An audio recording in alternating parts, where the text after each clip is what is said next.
ভোগালী বিহুৰ এই পবিত্ৰ দিনটোত মই সমগ্ৰ অসমবাসী ৰাইজলৈ ভোগালী বিহুৰ শুভেচ্ছা জনাইছোঁ। আজি যি মেজি ঘৰৰ জুই, এই জুয়ে আমাৰ সকলো অপায় অমংগল অশান্তি যি আছে সকলো পুৰি শেষ কৰি দিওঁ, যাতে নতুন উদ্যমৰে নতুন চিন্তাৰে আমি সকলোৱে আগবাঢ়ি যাব পাৰোঁ। আমাৰ সেৱাৰ মনোবৃত্তিৰে সকলোৱে যাতে নিজৰ ৰাজ্যখনৰ কাৰণে, দেশৰ কাৰণে, জাতিৰ কাৰণে আৰু সমাজৰ কাৰণে আমি যাতে কাম কৰাৰ এটা সুন্দৰ পৰিৱেশ সকলোৱে লাভ কৰোঁ।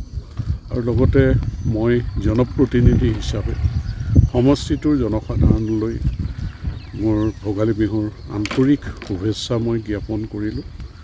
সকলোৰে জীৱনলৈ সুখ সমৃদ্ধি নামি আহক, মেজিৰ জুয়ে অপায় অমংগল সকলো পুৰি শেষ কৰক, আমি যাতে সমন্বয় সম্প্ৰীতিৰ প্ৰগতিৰ এখন সমাজত সকলোৱে একেলগে বাস কৰিব পাৰোঁ তাৰ কামনা কৰিলোঁ।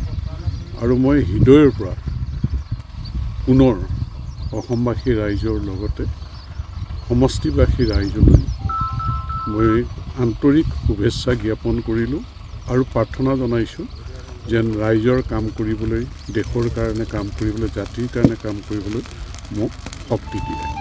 ধন্যবাদ।